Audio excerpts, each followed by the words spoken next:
Buenas tardes. No, buenas tardes. Nos hemos reunido aquí con motivo de FAC. Hemos decidido, y digo hemos porque esto no es posible si no tengo voces que me acompañen, hacer una lectura comentario sobre el entusiasmo, precariedad y trabajo creativo en la era digital, un ensayo que ha ganado el Premio Nacional de Ensayo en 2017, publicado por Anagrama y escrito por Remedios Taza. ¿Y por qué hemos elegido esto? Cuando leí este libro, de repente había frases que me llevaban a personas, porque hace un retrato quirúrgico del sector creativo en la era digital y habla de muchas circunstancias que nos pasan a todos, que conocemos como por referencias, pero yo tenía la necesidad de ponerle voz a esas circunstancias porque creo que es un posicionamiento político interesante el conocernos de verdad, el mirarnos a los ojos y escuchar nuestras propias voces, incluso la nuestra, porque no estamos acostumbrados a escuchar nuestra propia voz. Así que tengo el placer de contar con Ana Vázquez, artista, Ana Musma, con Laura Cano, historiadora del arte y museóloga, Santiago Talavera, artista, Marta Pérez Ibáñez, profesora de la Universidad de Nebrija y coautora de otro quirúrgico análisis del sector creativo el año pasado, y con Sofía Fernández, es galerista y es comisaria y crítica independiente. Vamos a leer en voz alta, que es una cosa que no se suele hacer. Se oye poquito. Se oye ya, me imagino, es que podéis, es raro decirles que salgan. Vamos a intentar leer en voz alta. ¿Por qué? Porque detrás de todo, como veréis a lo largo de varias de las lecturas, aquí hay un posicionamiento político y creo que la voz es muy interesante en muchas circunstancias. Cada uno hemos elegido unos párrafos que nos han servido para algo. En unos casos es una interpelación, en otros casos es una provocación y en otros casos, como es el mío, es un vínculo directo con una cuestión bastante íntima y bastante personal. La vocación que punza y arrastra. No os desviaréis de la mayoría sin un pequeño detalle que empieza a crecer y que os arrastra. Cualquier cosa puede servir, pero el asunto se revela político. El tono, también el rostro, los movimientos de las manos, la forma de conversar. Cuando algo punza, el cuerpo habla. Tiene voz lo que punza porque moviliza y arrastra. Pronto aprendemos que vale la pena intentarlo, que ese detalle que empieza a crecer como una pasión lo merece. Tiemblo al imaginar el escalofrío de Sibila cuando recuerda las razones para seguir. Un día sentí algo cortante y mantenido, algo ridículo y sorprendente, como eterno pero frágil, y entonces encontré sentido. Juro que lo sentí y lo sigo buscando. La época y sus eslóganes publicitarios la ayudarán a recordar a cada rato que ella puede y que debe intentarlo. Obvian el largo camino de esfuerzo que la vocación conlleva. Sería difícil identificar ese momento inaugural en el que las personas como Sibila sintieron que dibujar, actuar, grabar, escribir poemas o investigar el mundo las movilizaba, proporcionando empuje a su existencia. Sería quizá viable si pudiéramos unir con una cuerda una sucesión de pequeños momentos reiterados que configuraron nuestro sentido vital, la necesidad de volver a esa práctica que reconciliaba la vida cotidiana con la sensación de la vida de veras. Pero cabe pensar que en los creadores movilizados por esta atracción que les punza, el único añadido que tradicionalmente ha servido para diferenciar la afición del oficio ha sido la formación. La formación ha contribuido a legitimar un dominio y conocimiento de la actividad realizada y, como efecto, su argumentación como base para convertir lo que se hace por gusto en un ejercicio profesional. La posibilidad de materializar esa práctica funciona como inspiración e incentivo para quien la ejerce y para quien se está formando, y necesita imaginar su actividad como posible proyecto de un posfuturo, imaginar y proyectarse en un posible futuro. Si la pasión de los entusiastas se hace y no nace, cabe preguntarse cómo el imaginario visual contemporáneo contribuye a alimentar determinadas pasiones, es decir, cómo ese hacer se desplaza de los tradicionales ámbitos del saber y la cultura, la escuela, la institución y la familia, hacia las figuraciones propuestas y reiteradas en películas, series, redes y videojuegos. Me pregunto cómo se dosifican en un mundo vestido de anuncio publicitario, personalizado para cada cual, previa actualización de nuestros datos de consumo. Clama entonces cuestionarse, ¿cómo nos estimulan, resistiendo o sucumbiendo a los modelos que ejemplifican posibilidades creativas? Si en algún momento de su infancia la pasión por crear o investigar punzó a los jóvenes de ahora, la posibilidad de un futuro dedicado a esas pasiones se vislumbra como un espacio carente de modelos de visibilidad. En los imaginarios hegemónicos, mostrando un desajuste no solo entre lo que se estudia, lo que se vive y lo que se sueña, sino en el que silenciosamente se espera de nosotros. ¿Cuántos investigadores, científicas, artistas e intelectuales encuentran en su mundo de referencia los jóvenes y adolescentes de hoy, especialmente en el mundo televisivo, fílmico, de redes y videojuegos? ¿Quién desea ser poeta o investigador difuminados en la precariedad? La vocación no es algo heredado con lo que se nace por tener un cuerpo. La vocación es algo que construimos culturalmente y cuyo estímulo en libertad precisa diversidad y un mayor esfuerzo de la institución educativa para sintonizar el mundo y lo posible. Es complicado imaginarse ser aquello que apenas se conoce, o aquello que no ofrece referente alguno, aquello que está coartado por una imaginación lastrada y una realidad borrosa y frágil como la de los entusiastas. Y creo que esta limitación contribuye a difuminar la posibilidad de futuro de no pocas personas creativas. Yo no tengo formación académica en arte, en absoluto. Todo lo que sé, lo sé por inercia, porque toda la vida he necesitado de ver arte, consumir arte y estar rodeada de creación cultural. Eso en una época de mi vida ha significado un lastre terrorífico, porque si ya gente muy formada en arte se siente muy frustrada y no accede a ciertos puestos, una persona que no tiene una formación reglada, a pesar de que estoy convencida que tengo ideas muchísimo mejores que mucha gente con formación reglada, te sientes no de segunda, te sientes de tercera. Ya directamente no es una cuestión de edad, no es una cuestión de qué beca no te han dado, es una cuestión de que no puedes rellenar los formularios. Esto me ha hecho pensar precisamente me ha servido como revulsivo, porque creo que continuar en ese camino es un posicionamiento político necesario, porque yo considero que esto que hacemos todos, y creo que FAC es el sitio perfecto para hablar de esto, es una herramienta política que puede hacer cosas reales, pero eso solo es posible si nos conocemos.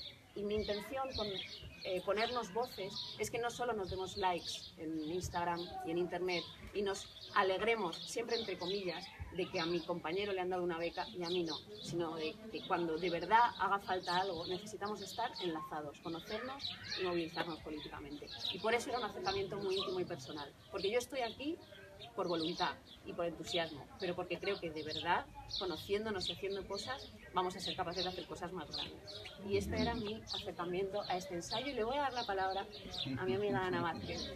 Pero como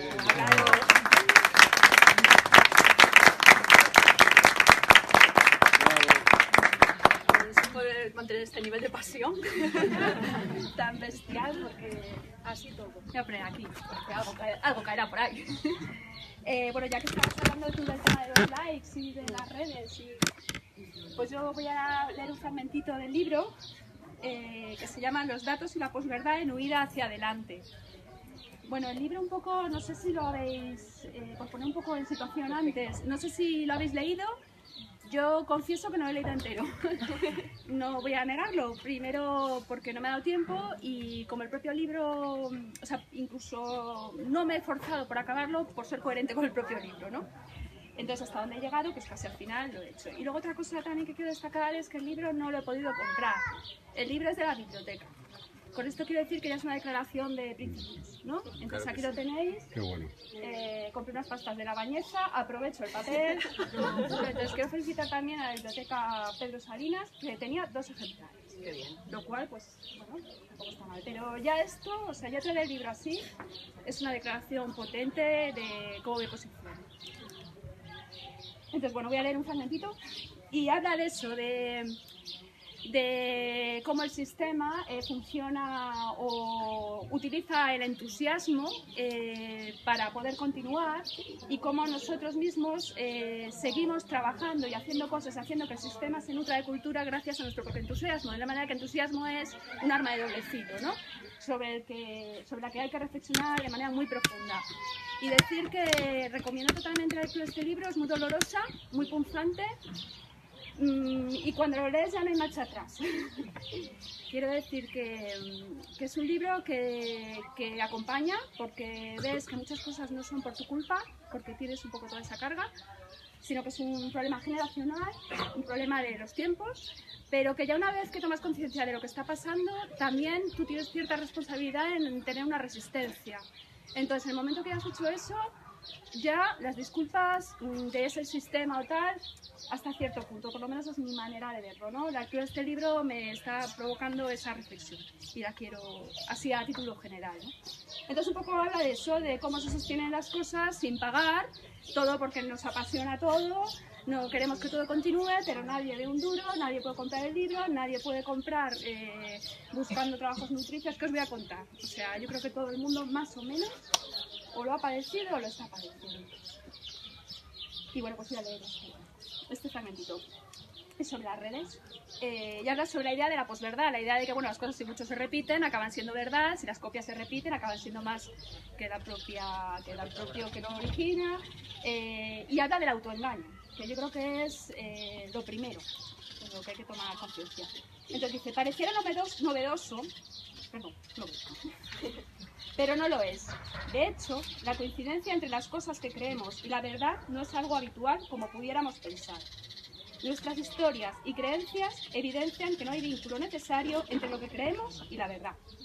¿Quién más, quién menos podría relatar historias de conocidos o incluso de ellos mismos que teniendo a su disposición todo tipo de datos optan por creer lo que algunos le dicen? Todavía hoy, no pocas personas que se enfrentan a duras enfermedades prefieren rezar antes de consultar una voz médica o científica cualificada. Cabría observar que, en el fondo, tanto el código que emplea el médico como el que emplea el religioso les parecen confusos, pero al menos uno les reconforta. Creo que esta situación guarda relación con otras donde las alternativas que explican nuestro mundo nos resultan igualmente incomprensibles o difusas. Ocurre entonces que muchas personas optan por lo emocional como un lenguaje más horizontal y asequible. De un lado, se evita así el esfuerzo que supone la verdad. De otro, se suaviza en algo la frustración y el desencanto para quienes se sienten perdidos o se sabe falto de libertad. Siempre el querer creer aleja o acomoda más liviana la dificultad de una existencia verdaderamente asumida, incluso si somos conocedores de estas formas de autoengaño. Tendemos a pensar que cuando se sufre, la complejidad cargada de aristas crea más desasosiego que la sentencia, simplista pero reconfortante, y la mentira camuflada de cuento.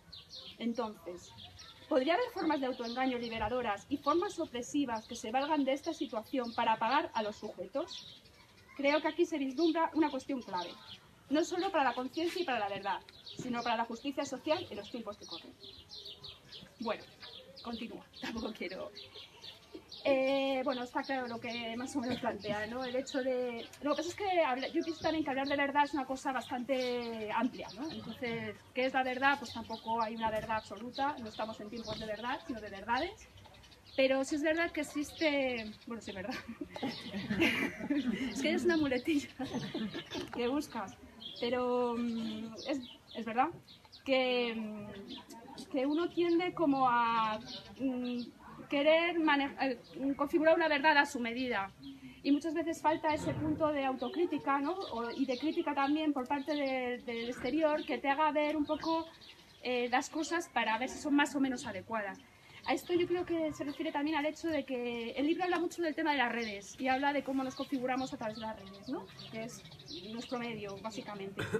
Y, por ejemplo, el tema de si las verdades que se establecen a través de Internet, ¿no? de trabajo, las redes es el lugar donde nosotros podemos mostrar el trabajo que hacemos, ¿no?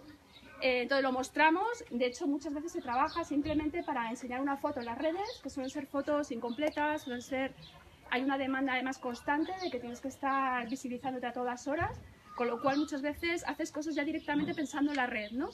Entonces hay una falta ahí como de concentración en lo que estás trabajando, que absorbe una energía que hace que los trabajos muchas veces no tengan una concentración que se necesita. Hay trabajos que sí hablan sobre Internet o están relacionados con eso, pero hay otros que no. Entonces todo eso también se busca como ese esfuerzo a la falta de dinero constante de qué bonito es, qué bien va, eres la mejor, cómo te queremos, soy fan tuyo, me gusta, me encanta, corazones, dedos para aquí, dedos para allá. La caca con ojos sale muy poco y además tiene ojos, como para endulzar el tema, de manera que no existe una crítica constructiva, que la tiene que haber. O sea, yo me niego a pensar que todo lo que hacemos es maravilloso. O sea, yo me niego a pensar que es verdad lo que pasa en las redes o lo que me cuentan del trabajo en Instagram o lo que me cuentan en Facebook. O sea, yo soy consciente de que eso es un tipo de verdad, pero no es la única. Hay otra que a lo mejor también me gustaría conocer. A mí no me gusta tampoco que o sea, yo soy sensible y a mí si me dicen las cosas muy a saco, pues me hieren, pero cuando la gente te dice las cosas de una manera bien dicha y con una crítica bien construida, eso es muy de agradecer. Y además es que yo personalmente lo pido. Entonces, un poco yo creo que hace referencia, yo por lo menos, ahí tiene muchas interpretaciones, ¿no? Pero yo reflexioné sobre este tema, ¿no? Sobre las verdades que nos construimos y que nos queremos creer. Porque además habla aquí en un capítulo que en redes generamos agua estancada. Pensamos que estamos llegando a mucha gente y eso no es cierto. No es cierto. O sea, al final probablemente seamos amigos todos los que estamos aquí. Somos los amigos de Instagram. De hecho, yo he conocido gente de amigos de Instagram, que como dice Bárbara, me encanta conocer gente con piel. Y probablemente no consigamos muchos más. O sea, vamos a estar todo el rato rotando en, ¿cómo se llama? Fractal, ¿no? ¿Cómo se llama lo que...? Algoritmo, constantemente, los mismos de siempre. y generando una verdad que nos gusta creernos, porque nuestros amigos de siempre nunca nos van a decir que mal está lo que haces. A lo mejor se cuela uno de fuera que dice que me dice, ¿este quién es? Este lo borro. Este no me mola nada. ¿Quién es para meterse aquí? Pues entonces, un poco es de lo que yo he reflexionado, ¿no? Evidentemente yo soy la primera que te pongo el corazón y te hago así y me cuesta mucho decir algo un poco más torcido por miedo, de lo que habla también Remedios, ¿no? Pero a raíz de leer esto también hago esa reflexión y a lo mejor pues a partir de ahora pongo menos corazones y hago... Quiero decir que yo entro en mi culpa, ¿eh? Yo no vengo aquí de... Soy la primera que está intentando salir de alguna manera de todo eso. Bueno, ya está. Por ahora.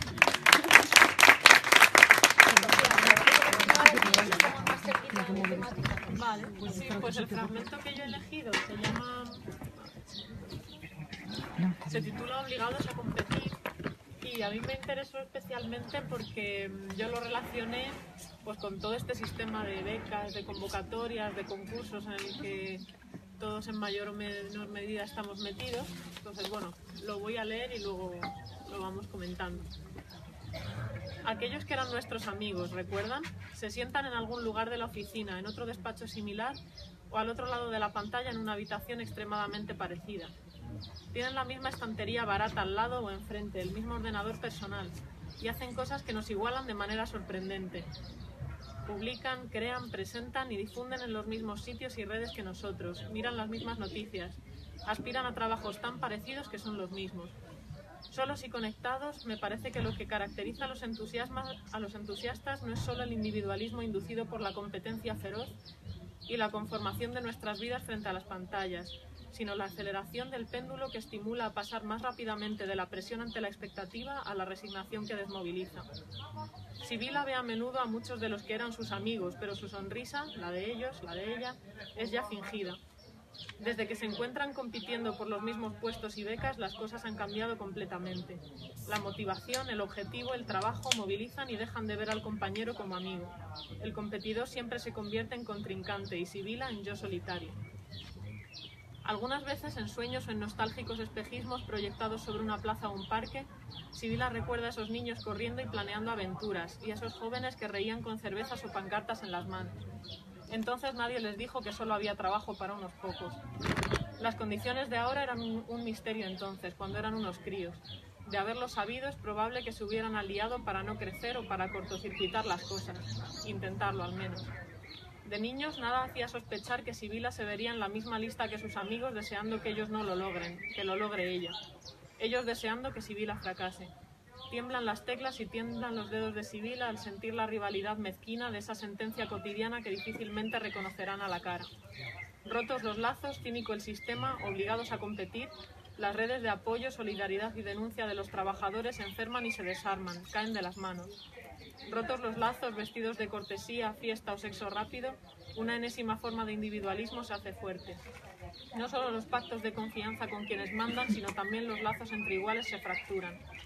Sibila se detiene y advierte que pasa casi todo su tiempo trabajando sola en casa, que sus relaciones con los otros son cada vez más livianas, que ni siquiera la llaman trabajadora, que siempre utilizan otras palabras, que sus actividades están difuminadas en una variedad de roles y tareas más o menos burocratizadas, más o menos creativas, pero siempre objetivables. No es nueva esta deriva individualista. El Estado centralizado y el mercado pusieron el acento en el individuo, el capitalismo en la ruptura del vínculo moral en las formas de intercambio, la industrialización en el trabajo impersonal para el que siempre existía el ocio y la vuelta a casa. Ambas, industrialización y capitalismo, se han valido de la velocidad como base del progreso. El refugio en la intimidad y el mayor individualismo parecía una consecuencia clara, pero ¿hasta qué punto la multitud de solos conectados de ahora es señal de una cultura globalizada y en red? Pienso que el contexto sí ha variado.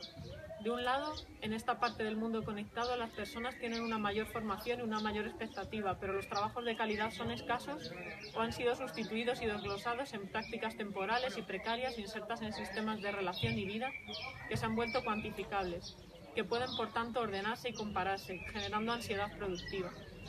La digitalización del mundo ha ido acompañada de la conversión del individuo en registros y datos que nos definen a nivel económico, profesional e incluso biológico y social, en todas las dimensiones medibles del individuo, actuales y porvenir. De otro lado, el entramado red se articula sobre espacios individualizados, cada sujeto frente a su pantalla ideada para una persona. Espacios que vistos en conjunto devuelven la imagen de una multitud de personas solas siempre conectadas. La expectación creativa crece en las redes con la posibilidad de convertir trabajos vocacionales en empleos. Conviven entonces viejos y nuevos estratos productivos que evidencian un desajuste entre el trabajo creativo considerado empleo y el considerado trabajo no remunerado. La temporalidad y precariedad de los trabajos que dan dinero contrasta con los que proporcionan placer y o emancipación, pues no siempre coinciden. Y los que prometen placer y o emancipación se valen del entusiasmo para sostener una red de trabajadores en condiciones de gran vulnerabilidad. La difuminación de las prácticas en trabajos mal pagados y la escasez de los que están bien remunerados, habitualmente sujetos a los métodos del mercado y a los grandes números, incentivan la rivalidad entre quienes aspiran a ellos. No se trata de una secuencia, sino más bien de una serie de modelos que conviven y se reajustan constantemente desde la situación ventajosa de quienes ostentan el poder. Quizá es solo una tentativa. Una transformación desde abajo solo parece posible desde la reconfiguración de lazos de solidaridad y apoyo entre quienes se reconocen como iguales, entre quienes descubren la perversión de anular sus vínculos para que el sistema ruede sin conflictos. Como bofetada que paraliza, de pronto el sujeto que busca un trabajo mejor descubre que la esperanza que puso en el mundo, la que pusieron en él, es incumplible, pues descansa en la singularidad competitiva allí donde todos compiten por su singularidad. La posibilidad del triunfo, fuertemente alimentada por los imaginarios contemporáneos, explota la potencia de la ambición capaz de mejorar el mundo, porque me parece que cuando el triunfo individual implica el fracaso de los demás, es en gran medida un fracaso colectivo. Nadie se pregunta si quizá la máquina está mal sintonizada o es posible cambiar esa situación para que los contrincantes sean aliados. Cabe pensar que mientras los lazos comunitarios estén desarticulados, el equilibrio de unos manda sobre muchos no solo es más estable, es una roca.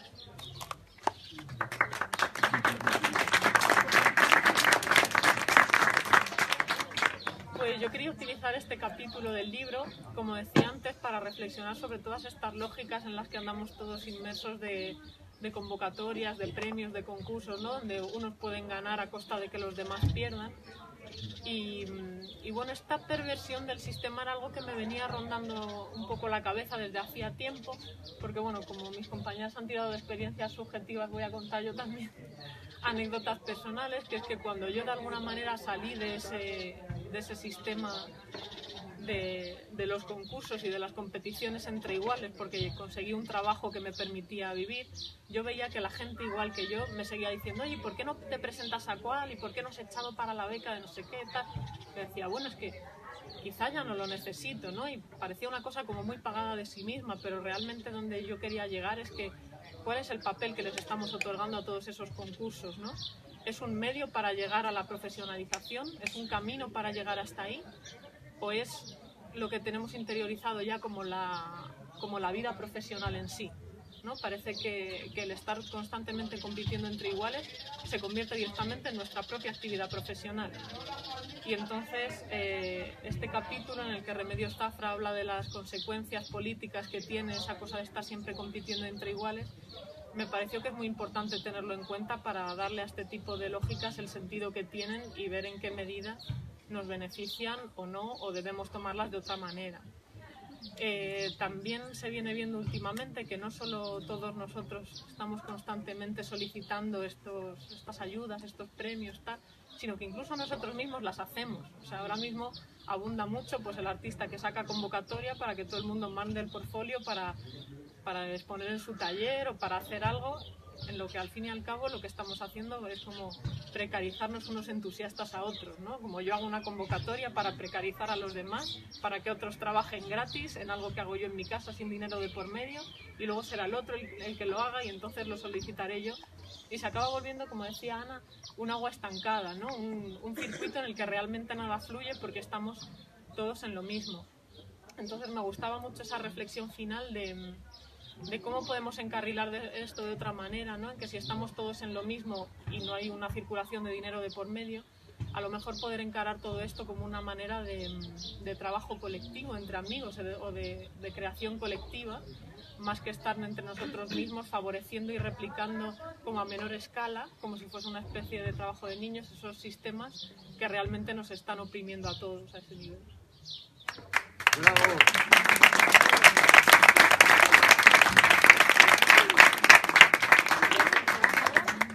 Venga, te ha tocado.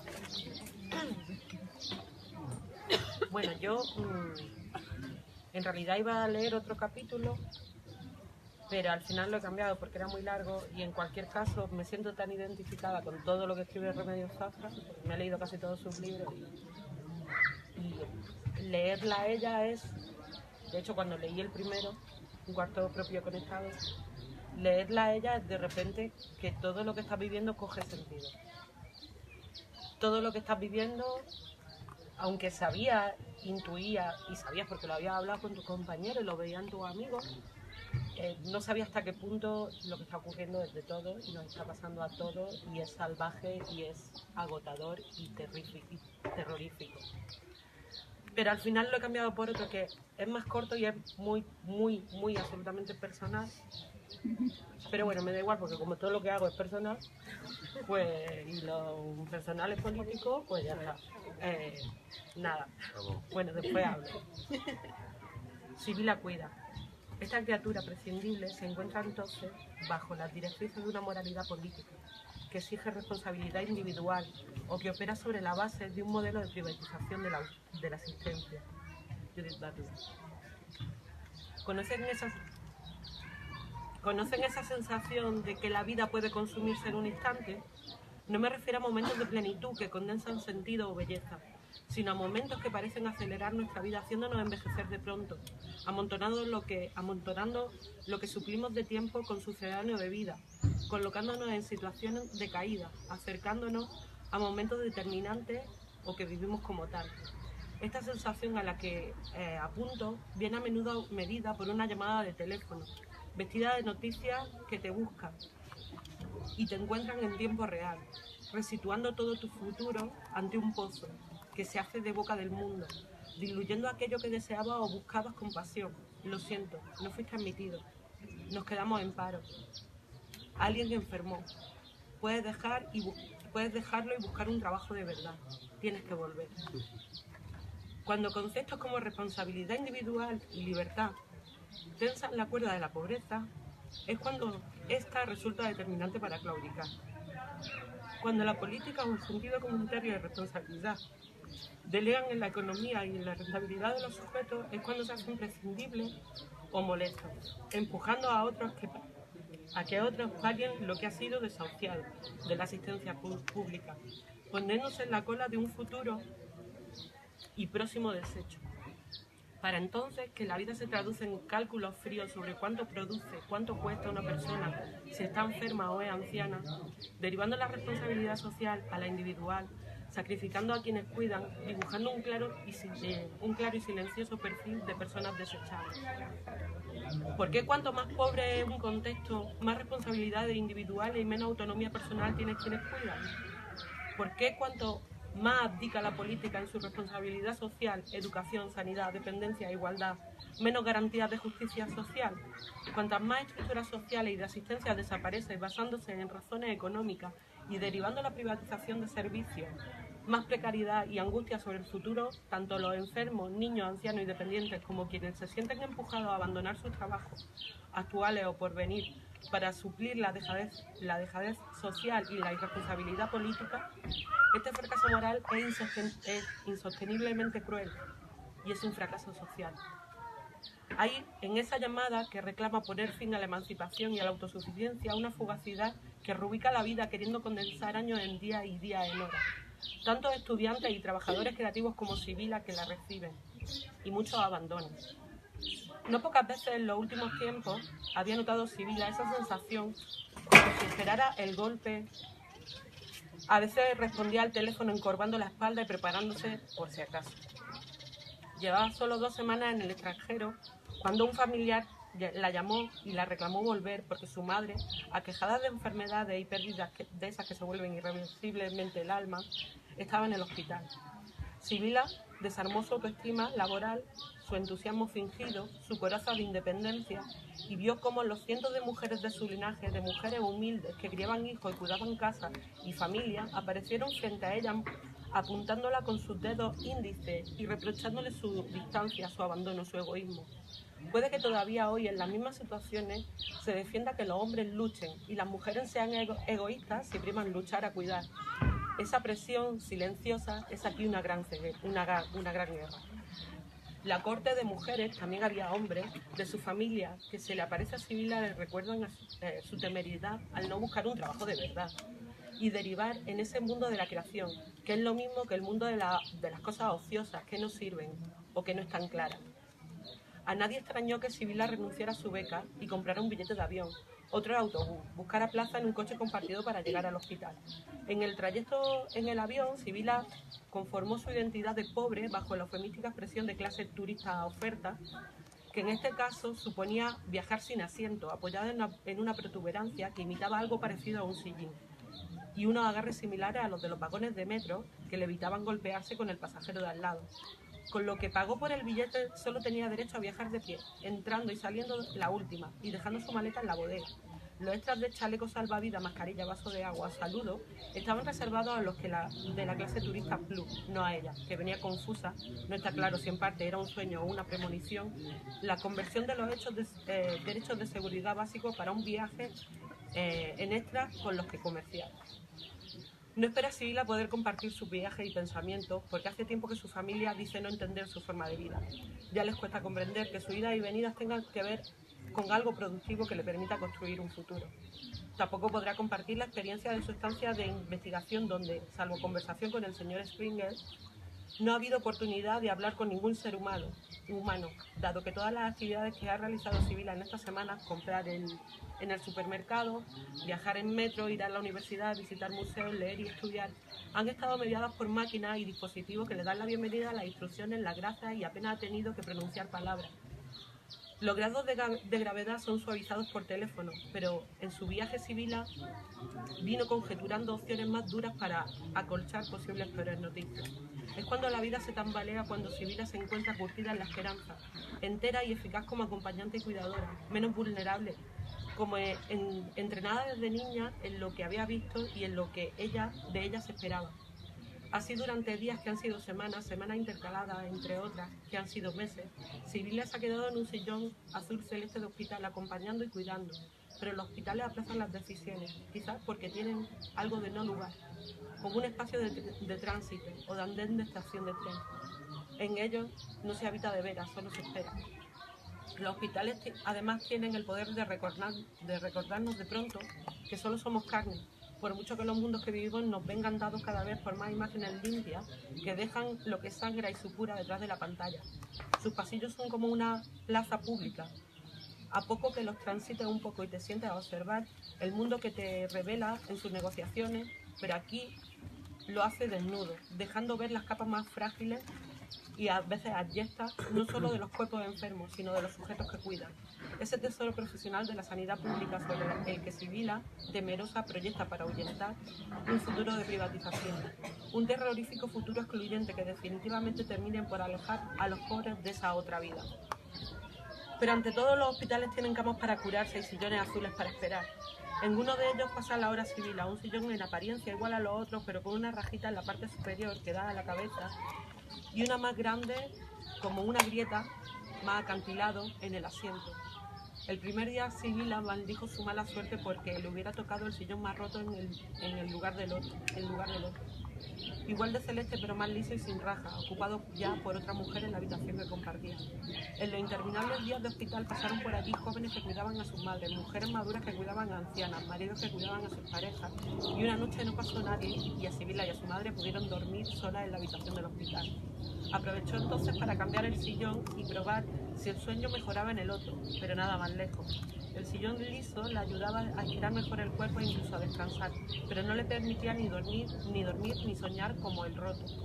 No está claro si se hizo al contexto o a la deformidad de las aberturas de este asiento, o si la espuma ennegrecida de la grieta o en el delirio intermitente de las noches era transformada por alguna parte inconforme de su cabeza que necesitaba distanciarse, como si tomara el mando del cuerpo cansado le prescribiera una salida a alguna otra parte, como medicina sin libertad, sin necesidad de salir de la habitación, una salida temporal hacia adentro, por ese sillón. Aquella grieta fue como un suelo para esa enfermedad que deviene tristeza cuando se cuida, porque indudablemente en la vida de quien se quiere, libre, es tan importante soñar como descansar. Bueno, yo quería profundizar en algo que Remedios solo esboza en el libro. Creo que es la única cosa que solo esboza. Se trata de dónde nace. Cuando nacemos, nosotros desde la transición nos han enseñado que todos tenemos la oportunidad de llegar donde queramos.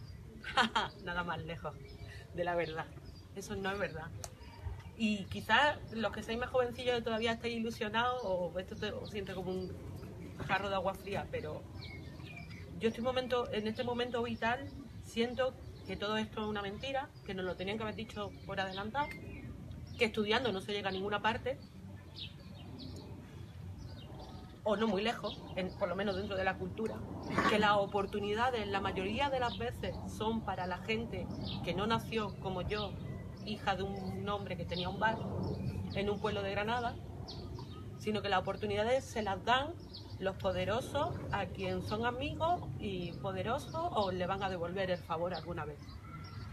Que este mundo del arte está manejado por tres y que llegar a que un poderoso de estos tres te tenga en consideración, no para sacarte de lo que vales, para sacar tu trabajo y después obviarte porque vendrá otro menos cabreado que tú, es prácticamente imposible. ¿Qué pasa con esto? Que si quizá hubiera nacido en otra familia, con más dinero, con una persona que pudiera cuidar a mi madre cuando después de 3 ictus casi se muere y está en una cama, con unos servicios sociales que nunca llegan, una atención a la, ¿cómo se llama? La dependencia, que se la ofrecieron hace, o sea, que se la concedieron hace 2 años y que nunca ha llegado. Si yo tuviera dinero o tuviera una familia que pudiera pagarse eso, si yo tuviera una familia que conociera gente que pudiera pagarme poner una galería o que tuviera contactos, pues lo mismo, porque yo sé mis actitudes, creo que son muy valiosas y además creo que tengo talento, podría haber llegado a algo. He hecho muchísimas cosas, de las que estoy súper orgullosa, pero a mis 38 años no quiero seguir viviendo esta infravida. No quiero seguir siendo infrahumana. La precariedad es tal que te acaba enfermando. Enfermando de tristeza, enfermando físicamente, enfermando porque socialmente. Y esto hay que pararlo de alguna forma. Sé que no todo el mundo está viviendo situaciones tan trágicas, pero sé que hay mucha gente que se las calla también. Y quizás solamente apoyarnos lo uno a lo otro tenga sentido, y quizás no apoyarnos en la precariedad para seguir generando precariedad, pero sí por lo menos para generar afecto y apoyo sirva para algo en todo esto. Yo creo que en meses voy a dejar todo esto y me va a dar igual, y lo mismo voy a plantar tomate, y creo que es una opción que me hace bastante feliz, que lo mismo tengo con eso para comer, y lo mismo escribo y hago crítica de exposiciones como la hice la otra vez que me quedé en paro, metía en mi pueblo, yo veía las exposiciones muchas veces virtualmente y hacía críticas, y todo el mundo se interesó por mí, hasta que sacaron todo lo que pudieron y ya dejaron de interesar. Bueno, me considero que mis principios están intactos, porque no he aceptado cosas súper de explotación radical que me han ofrecido, y me voy creo que me voy, lo mismo no me voy, y lo mismo se me aparece la Virgen y me quedo, pero me iré con la cabeza muy alta, y solo os digo que no os mientan, que esto no es un camino de rosas, no lo es. Vais a pasar muchas calamidades, y si no estáis preparados, y si no habéis nacido en una familia con un poco de suerte, armaros de valor, porque esto va a ser muy duro.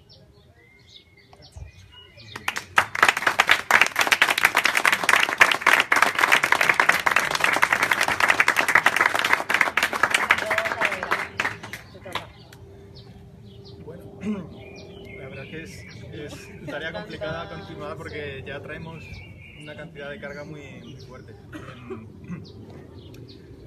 Bueno,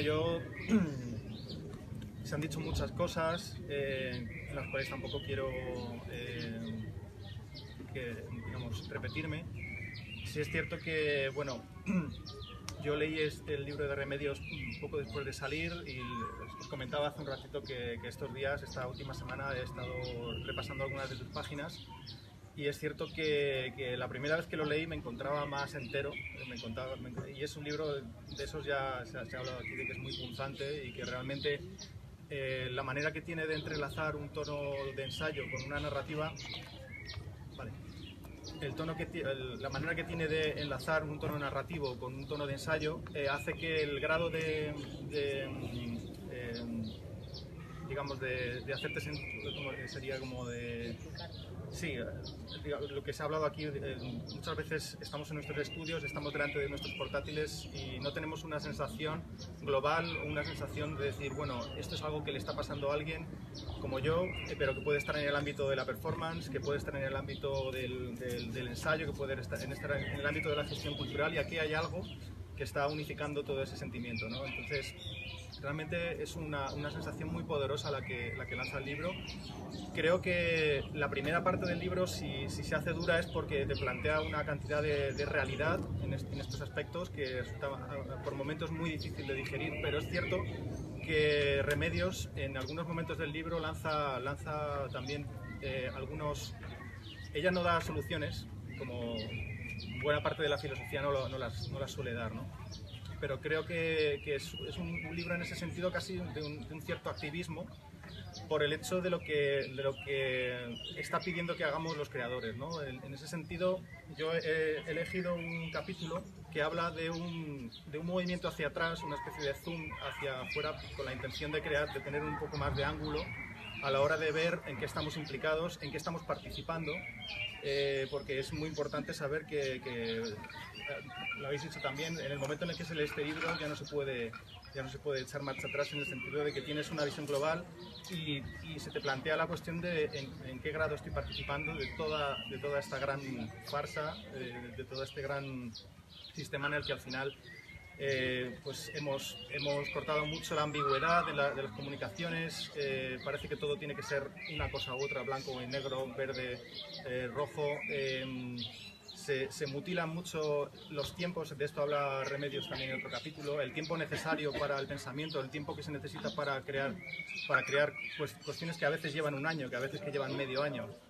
todo eso no parece que no está cuantificado, tanto en el mercado del arte como en todas las redes por las que nos movemos y por las que visualizamos lo que hacemos. Y bueno, este libro yo no puedo dejar de recomendároslo, y he decidido un capítulo que me ha costado mucho porque casi todos me llamaban de alguna manera, porque es un capítulo que habla de la necesidad de salirnos de esa ceguera creativa, que creo que es muy importante, en particular creo para esos momentos en los que incluso te está yendo relativamente bien, porque lo que está claro es que Remedios plantea un escenario de cuando has caído. Es decir, cuando has caído te empiezas a plantear ciertas cosas y te empiezas a ver desde otra posición, quizá desde abajo hacia arriba. Pero cuando estás confiado arriba y todo te funciona, tus redes de contactos están manejándose, tus obras se venden con relativa facilidad, estás en un grado de confianza que no te permite estar viendo una cantidad de injusticias al fin y al cabo que no son diferentes a las que ves cuando has caído. En ese sentido, os voy a leer algunos párrafos de ese capítulo que, aunque es un poco largo, creo que lo define. Cuesta aceptar con resignación que la precariedad sea el destino esperado para muchos que apuestan por su pasión creativa con un entusiasmo sentido. Que la ceguera sea la única forma de sobrevivir huyendo hacia adelante, llevados por la desidia y aceptando las condiciones tramposas de un sistema que promueve el trabajo temporal, camuflándolo de inversión vocacional, que entretiene en la gestión online de uno mismo y limita la concentración. El contexto es un mundo excesivo en sus retazos, dado al párrafo frente a la página, a la imagen frente al texto, al verso suelto frente al poema, al titular y nuevamente a la proliferación del dogmatismo, a la vulnerabilidad de aceptar que hay personas desechables para las que la ejecución de un trabajo es considerado ya su pago. La ansiedad productiva es la cara B del desencanto de quienes, llevados por la inercia de la velocidad y el exceso de un capitalismo global y un mundo conectado, no pueden parar ni detenerse a reconocer la lógica laboral donde sus vidas se insertan. Los trabajadores hipermotivados aprenden a trabajar como candidatos o aspirantes, con la esperanza de lograr al menos un trabajo o beca precarios como premio a su flexibilidad infinita. Recompensa que tal vez les permita crear, pero también con el riesgo de sucumbir a la presión estructural. Es difícil responder a esta situación de manera propositiva sin caer en un optimismo fingido y ligero, porque este contexto que alimenta la frustración y la feminización de la precariedad creativa no es algo simple, pero sí es modificable. Las dinámicas y los poderes que la construyen social y culturalmente pueden ser reconfigurados y mejorados. Sus códigos pueden ser reescritos. Entre otras cosas, porque no intervenir esta arquitectura social y laboral supone perpetuar modelos de desigualdad que nos harían fracasar como humanos.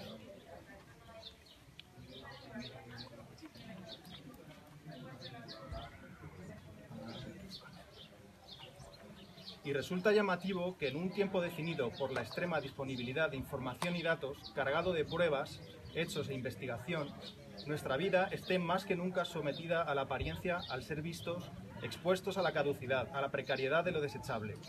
Llevados por la búsqueda de influencia y visibilidad, se pretende recompensar la opinión personal más alta, la más emotiva, la más radical, la que congrega y refuerza a los que piensan lo mismo. Como sujeto, al observar con admiración y sospecha lo que encuentro, puedo ser algo más. Un soy que se resiste a igualarse a 2.000 registros, 200.000 visitas, 904 seguidores. No puedo olvidar que los algoritmos que nos facilitan las cosas también suelen dejar fuera las zonas de sombra que se revelan, la herida, lo inesperado, aquello de lo que no hablamos. Este detalle o esa preocupación silenciosa, pero compartida, que me importa en la vida. Justo sobre los que se suele tratar la mirada artística, la mirada crítica, la mirada inconforme, la que requiere conciencia, tristemente la que parece desmantelarse cuando en estos tiempos se infravalora la educación, el arte y el pensamiento, especialmente si no son rentables. La luz cegadora y la creatividad. Incluso cuando la luz es cegadora, cabe mirar la sombra y lo periférico. Los no visibles y los menos visibles, los que solitarios trabajan en sus habitaciones conectadas cargados de deseo. no pueden diluirse en un capitalismo cultural que todo lo vende y todo lo compra, que precariza y entretiene como norma y diferencia a los prescindibles, metiéndolos en la rueda de la pobreza y el entusiasmo fingido, prometiendo un futuro que siempre se aplaza y se apaga. En este asunto está en juego la libertad, pero también la visión que surge al dar unos pasos atrás y ajustar el zoom con el que observamos las cosas, alejándonos para identificar las fuerzas de poder que atraviesan la cotidianidad con un poco más de distancia, advirtiendo que el aumento de la precariedad de muchos es paralelo al aumento de la riqueza de unos pocos. Ciego es quien no ve la injusticia. Pareciera que la precariedad de lo descartable se aliara con esta tendencia de huida hacia adelante, como si ante la crítica a un poder regodeado en la centralidad, la exclusión, la palabra y el ojo, la imagen fragmentada y la celeridad se volvieran vengativas y se rebelaran, como hacen los niños dolidos, o los malos políticos incapaces de dar lazos y siempre polarizando el conflicto. Pero no se trataría de oscilar forzadamente, ni de contraponer centralidad a periferia, matemática a literatura, algoritmos frente a retórica, sin valorar que las diferencias, que las referencias y las casillas que nos ordenan están prejuiciadas, que la imaginación está lastrada, que la creatividad busca alianzas. Las contradicciones conviven y en ellas los matices que nos diferencian más en gradientes y afinidades que en identidades que excluyen, maniqueas en un esto o lo otro. Sin reflexión ni fantasía se penalizaría toda ideación del mundo, condenándolo a repetirse, pero también se dificultaría toda agencia política capaz de señalar injusticia desde la denuncia y la imaginación de nuevas tentativas. Por eso, la creatividad que surge del entusiasmo sincero es un arma que debe ser radicalmente libre, urgentemente valorada. Bueno, este capítulo, viene a pasar por encima de algunas de las cuestiones que se plantean en el libro. A mí este asunto de la toma de conciencia, digamos, como metáfora sería esos 2-3 pasos hacia atrás para ver en qué estás metido de alguna manera y saber hasta qué punto quieres colaborar con ello, me parece fundamental. Este libro y este capítulo han llegado en un momento de mi vida, iba a decir trayectoria, pero no, qué carajo es mi vida. Hablamos muchas veces en estos entornos, además de qué estás haciendo y en qué estás ahora, qué vas a hacer. En la vida. Al final, exactamente, ¿no? Pues llegó en un momento, digamos, posterior a una caída. Me parece importante además que seamos capaces de hablar de esas caídas, porque todos y todas yo creo que las tenemos en momentos de la carrera. Hay momentos desde luego de montaña, de subir, bajar en confianza, pero cuando realmente lo que has tocado es un momento de fuerte desilusión, sabes que estás ahí, sabes que estás en un momento crítico en el cual, pues, como comentabas hace un momento, realmente te planteas dejarlo, ¿no? Y este libro llegó en este tipo de momento y bueno, pues a mí me ayudó a tomar esa distancia tan necesaria y sobre todo me interesaba lo que hablaba, porque aunque ella no da soluciones, sí habla de 3 cosas que son esa toma de conciencia, la imaginación, y sobre todo ella habla de la imaginación como una fuerza necesaria para que imaginemos otros escenarios donde podamos crear estos lazos de afección entre nosotros, que es al final de lo que se trata esto, ¿no? De que estemos aquí y podamos imaginarnos quizá en conversaciones menos fingidas sobre estoy puteado, no sé cómo pagar el mes que viene y tal, pero aún así te voy a decir que me va fenomenal y que tengo 2 proyectos y que tal y cual, ¿no? Todas esas mentiras estaría bien que fuéramos capaces de imaginarnos conversando sobre esto de otras maneras. ¡Bravo!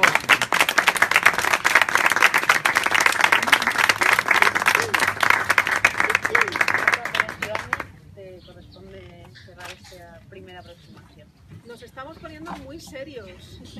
Hay que venirse arriba, esto no puede ser. O sea, la precariedad es terrible, pero la vida no tiene que serlo. Y como todos estamos viviendo aquí, ¿verdad? Como decía Santiago, hay que venirse arriba un poco. Así que vamos a intentar levantar con una luz al final del túnel, que es lo que todos esperamos. Porque todos estamos metidos en plena precariedad. De una forma o de otra, unos más y otros menos, unos sois más jóvenes, otros somos más mayores, pero yo creo que la mayoría de los que hemos leído este libro y lo hemos subrayado, como decía Bárbara al principio, la mayoría de los que hemos leído el libro y hemos dicho, caramba, puesto negro sobre blanco, qué bien se entiende todo esto, ¿verdad? Cuando lo cuenta Remedios Zafra, qué cercano nos recuerda, ¿no? Nos resulta. Pues la mayoría de los que lo hemos leído podemos aportar muchas experiencias, como todos aquí estamos aportando, y todos tenemos mucho que contar, ¿no? Vamos a intentar ver un poco la luz al final del túnel, y por eso he elegido pues el último capítulo de la última parte del libro, que es la más optimista, por decirlo de alguna manera, ¿no? Habéis visto que hay un personaje que es Sibila, y Sibila es un poco todos. Es una mujer, pero también somos cualquiera de nosotros. Personas que vivimos en una cierta mayor o menor precariedad, como decía, pero que todos compartimos varias cosas. Compartimos un trabajo creativo, sea en la creación, sea en el arte, o sea en la difusión de la cultura, en la creación de contenidos, etcétera. Todos estamos relacionados mucho con las redes, pero con todas las redes, no solamente con las redes sociales, sino también con las redes analógicas, y todos tenemos esa vocación que también tienen los artistas, incluso los que no somos artistas también la tenemos, esa vocación, como también comentabais vosotros, de hacer lo que nos gusta, y que por eso precisamente consideramos que en un cierto modo nos sentimos ya retribuidos, porque estamos disfrutando con lo que estamos haciendo y no estamos tomando esa perspectiva que decía Santiago, esos dos pasos atrás, para verlo con un poco de perspectiva y darnos cuenta de que estamos entrando en un juego bastante triste, ¿no? Entonces, como digo, Sibila es un poco un ejemplo de un tipo de persona que es habitual en la sociedad, y después de, más o menos habéis visto cuál es la situación de Sibila, después de ir hilvanando beca tras beca, trabajo precario tras trabajo precario, situación absurda con situación absurda, al final pues tiene tres opciones. Una de ellas es salirse totalmente de este magma del mundo cultural en el que se te exige que estés entusiasmado para permitirse no pagarte o pagarte mal, ¿no? Decide salirse y poner una frutería, que además la llama filosofía, para que cuando la pregunten ¿a qué te dedicas?, pueda decir trabajo en filosofía. Y a mí eso me gusta mucho, ¿no? Porque además dice, a ver si toda la gente que está todo el día con el ordenador o con el móvil o tal y está engordando a base de comer fruta, pues a lo mejor pues, tiene mejor salud y se encuentra mejor. Yo voy a poner mi granito de arena. Otra opción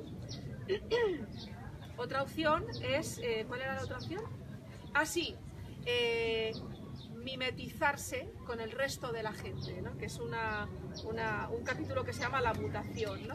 Mimetizarse con todo esto, volver al campo, volver a la casa de la familia, y plantearse qué hacer después, si quedarse como la que no ha conseguido salir adelante, o si volver después otra vez a tu lugar, pero volver transformada, ¿no? Cambiar totalmente la que eras y convertida en una cosa distinta. Y la tercera opción, que es la que yo os voy a leer, es la que plantea más, bueno, soluciones, digamos, más positivas, ¿no? Pero que requieren algo también. Y eso es lo que os voy a leer. Se titula La alianza, esa tercera opción. Y dice así.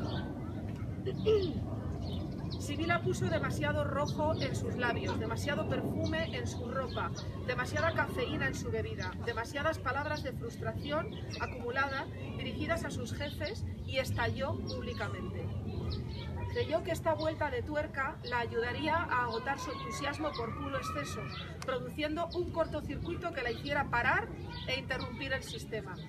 Pero el cambio fue solo interno y nada relevante ocurrió fuera. Con ese vértigo abismal que da la incertidumbre y la libertad de haber fracasado y de poder actuar sin temor a caer más, Sibila subió al metro sin destino claro. Como siempre, en el vagón se apretaba la gente junta, pero sola, cada cual fijo en su pantalla, en sus redes de búsqueda de trabajo temporal o en las de afectos y fotografías. Como siempre, en los últimos tiempos el vagón estaba sucio, el aire acondicionado no funcionaba y los frenazos eran frecuentes. Aquel día el tren se paró por tercera vez, avisando de una nueva avería. La presión de los cuerpos calientes y sudorosos hacía oscilar a los viajeros entre desmayarse o llorar. Pero ya nadie se quejaba, porque lo anómalo se había hecho habitual.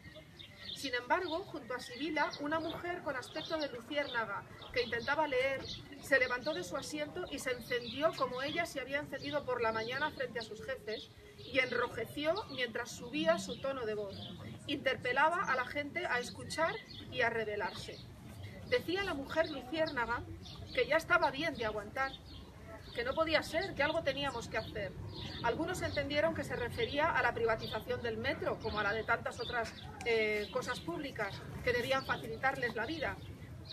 Todos amoldaron sus palabras a la opresión que en sus trabajos y aspiraciones sentían. Sibila sintió que había un hilo de esperanza si alguien como la mujer luciérnaga había tenido la valentía de quejarse y hablar en plural, y quiso acercarse a ella para gritar juntas. Pensó que otros muchos lo harían, pero la gente no quería problemas y le daban la espalda. La mayoría miraba las pantallas de sus teléfonos y no se daban por aludidos.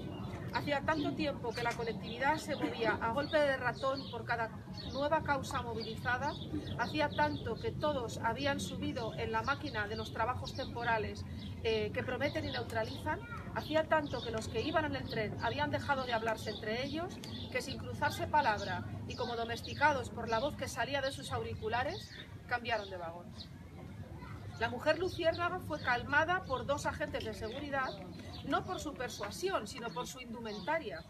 Ataviados con todo tipo de instrumentos disuasorios, solo les bastó ponerse al lado para que la mujer saliera y optara por ir caminando, sin bajar ni un tono, el encendido tono de su indignación.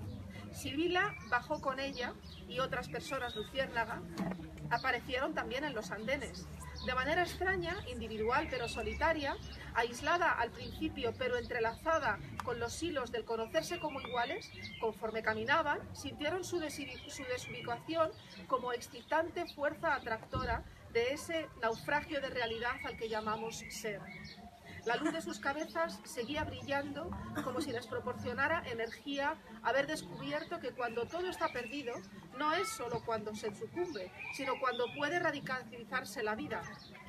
Y es probable que en algún momento esas personas luciérnaga se parecieran al activista antes de serlo, al que se imagina en la ventana del último piso, al estudiante desempleado, al queer, al inmigrante y a los pobres que estudiaron y que siendo gente hecha de carne y píxeles, de sueños siempre de redefinición, se igualaran en un pasado de frustración y expectativa. Quizá entonces la razón que comienza como un espejismo se vuelve convincente y motiva hacia la solidaridad con la que comienzan las mejores alianzas.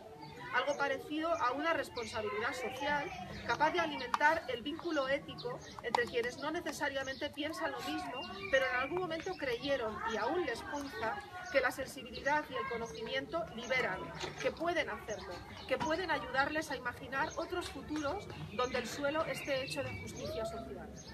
Sería bellamente valioso, porque fuera posible, ser capaces de movilizar entre los intersticios blancos del pensamiento una sinceridad solidaria, semejante a la del más puro entusiasmo escondido. Allí donde las reflexiones sobre la vida y el trabajo no deriven hacia la brutal miseria de un destino que se nos escapa al intentar reducir la vida al trabajo, en el cruce de fuerzas de un sistema productivo competitivo y excedentario y una aspiración liberadora y creativa neutralizada. Puede que el sujeto que crea, el artista, ejerza una cierta resistencia a borrarse como una mancha de polvo ante el viento, pero esa resistencia es mayor si el sujeto no está solo y se hace plural y político, especialmente si lográramos una versión mejorada de los viejos plurales, un plural capaz de cohesionar frente a la injusticia, sin aniquilar la libertad y la pulsión creadora. Sé que es algo todavía difícil de verbalizar aquí, pero no cabe olvidar, como sugería Barthes, que lo que no puedo nombrar es lo que puede punzarle, que la incapacidad de nombrar es un buen síntoma del trastorno, capaz de movilizarlos en la creación y en las alianzas colectivas que tienen. Bravo. Así que...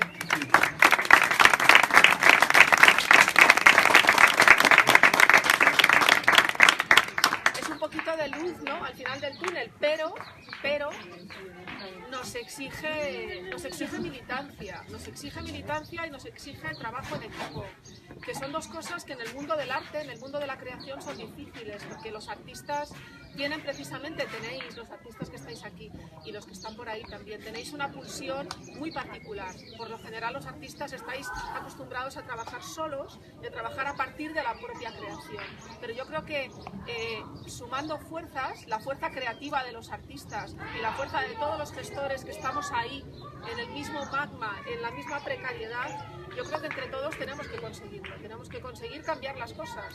Nosotros hace unos cuantos años, por lo menos le pusimos cifras a la situación en la que los artistas viven en España, a la precariedad en la que los artistas viven en España, y nuestra intención fue no solamente poner cifras, sino intentar arrimar el hombro de alguna forma, y me consta que está funcionando, por lo menos está funcionando.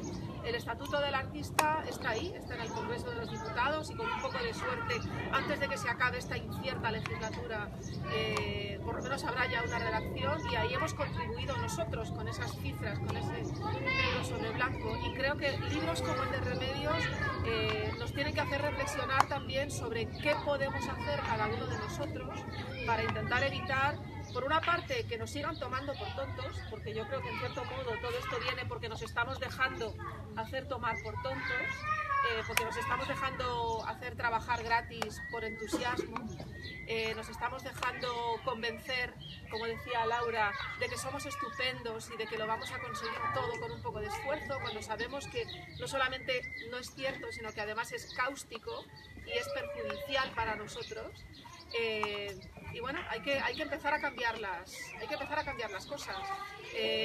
La militancia, la política, todo lo personal es política, como decíamos, todo lo que nos pasa tiene que pasarle al resto para que entre todos nos demos cuenta de que hay que cambiar las cosas, y bueno, yo creo que está bien que reflexionemos, y yo creo que Remedios estaría muy contenta de oírnos a todos. Está esperando a que le mandemos un vídeo y varias fotos. Sí, yo creo que sí, que le va a gustar, porque además yo creo que hemos resumido bastante bien no solamente lo que Remedios dice, sino lo que cada uno de nosotros experimentamos a partir de leer lo que Remedios dice. Y es una verdad como un templo. Yo solo puedo dar las gracias a FAC por la oportunidad de hablar de esta manera, y a las voces que me han acompañado, porque me hacía mucha ilusión, pero sobre todo creo que es un ejercicio de responsabilidad, y creo que todos deberíamos ser responsables en este caso. O sea que gracias a todos y gracias a todos.